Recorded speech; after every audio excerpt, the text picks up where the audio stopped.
Hello everybody, how's everyone doing today? Thank you for coming out for the History Symposium. It's a very rainy day, so you guys are good in here. Okay?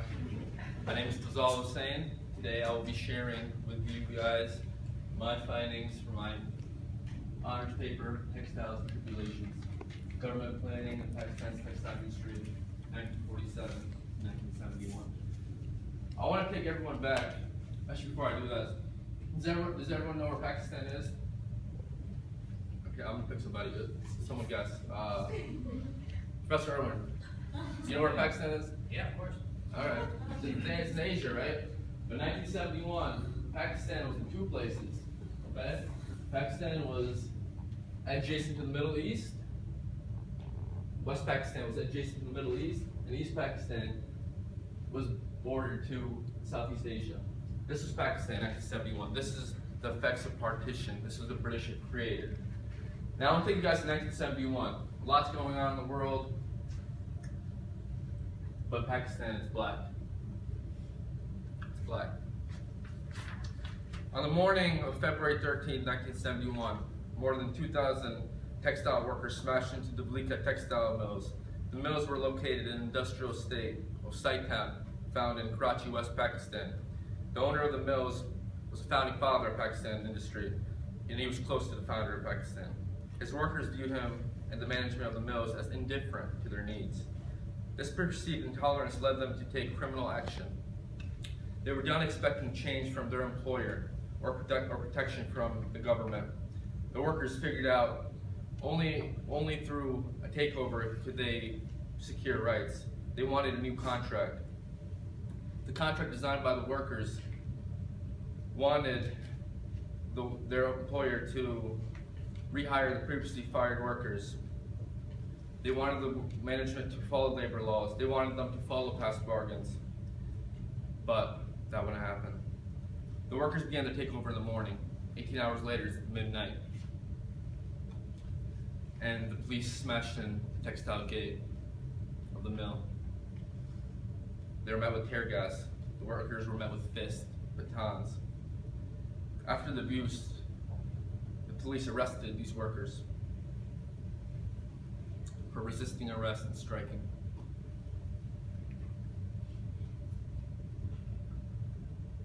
Things were uncertain for people in West Pakistan, but things were even worse for the people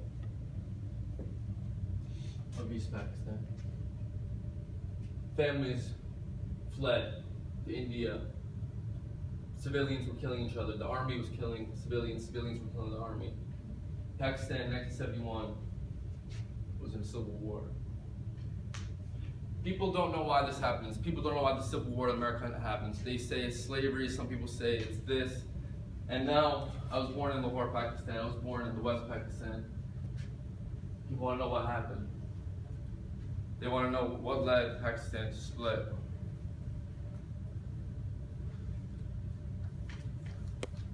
I'll tell you. Muhammad Ali Jinnah. People are saying that, scholars are saying it's political, social forces. I'm saying in my paper that it was through economic forces. Muhammad Ali Jinnah founded Pakistan because people of South Asia were in a position in the British Raj where they were the lower class. They never had government jobs. They never moved up. Pakistan was formed because people were poor. Without that reason, Pakistan wouldn't be there. Muhammad Ali Jinnah envisioned for Pakistan to be an industrial state. The mill, the story I told you earlier at the factory takeover, Muhammad Ali Jinnah went to that factory ground in 1947 before the factory was even made. He laid down the foundation stone. He was invited by the owner of the mill. He gave a speech there. The speech there, he talked about how Pakistan, with its size, it's a very big country. It's a very big country. With its labor force, with millions of people, with its resources, cotton and jute, it could become a developed world and it wouldn't have to rely on anybody. It would be self-sufficient. That was the thought. This was the assumption. It was an assumption that through industry, lives would be better. People in the British imperial preference, South Africa was something else. It was used for gold. India was used for a different purpose. Now Muhammad Ali Jinnah wanted to develop this country. He thought this was going to be the best for his country. So, my paper, I had a question, and I want to be direct with you guys. My question was, what role did government policy focused on the cotton and jute textile industry play in the nation's development between 1947 and 1971? My argument, Pakistan's pre-formal plan period, its 5-year plans, these right here, big books, what we're going to do, how we're going to better our country.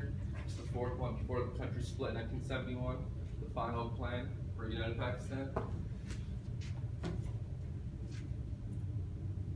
Pakistan's pre-formal plan period is 5-year plans industrialize, modernize the cotton, textile, and jute industry in the country along with it. But the successes were unevenly distributed, and by 1971 it was too late for textiles to better Pakistan as the country fell into civil war and the country was remapped into Pakistan today and Bangladesh today. That's what's argument. What we're going to look at right now. We're going to understand briefly the pre-formal plan period. My paper, I wanted to understand the pre-formal plan period, but I was really more focused on the plans themselves. So we will briefly touch upon that, and then we're going to go into the actual plans and how the performance in the industry, the targets set, and then we'll conclude. Okay. Okay, and you guys wonder what textiles are. Textiles are woven fabrics. I'm sure everyone knows that. They're woven fabrics. Jute was grown mostly in East Pakistan, where the climate's delta gets a lot of water. The climate's perfect for jute. West Pakistan is fertile, dry, perfect for cotton. You get these raw products, you turn them into yarn. You can either sell them or you can make them. Pakistan sold these yarns, these cloths, and these goods can turn into, for cotton, for example, can turn into t-shirts. It can turn into a host of things, underwear, everything. Jute, basmati rice. I mean, like the stuff that you put things into, and these are what Pakistan had at independence. At independence, this area of Pakistan was for the undivided United India. This was generating 40% of the cotton for British India, but it had no industry itself. Pakistan had no industry itself. All the industry was right here in India, in Bombay, in Madras, and in Calcutta.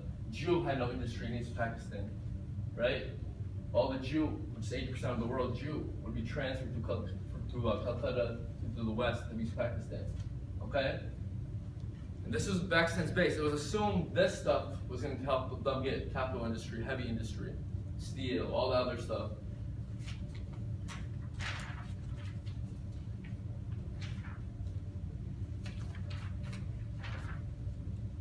As Pakistan headed into the 1950s, it had ambitious industrial objectives it wanted to meet. Its #1 trade partner, India, had began to spend less on Pakistani imports.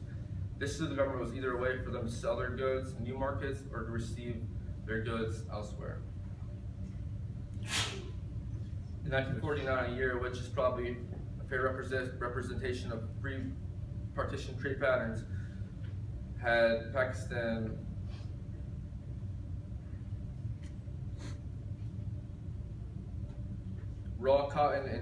Pakistan's raw cotton and jute accounted for 65% of the trade of its exports, and they were going to India. Okay. Why textiles? Textiles, unlike raw materials, they have more value. For jute textiles, the material inputs mostly for both of them, the actual raw materials cost more than everything in the process. Okay. So during 1951, Pakistan exported lots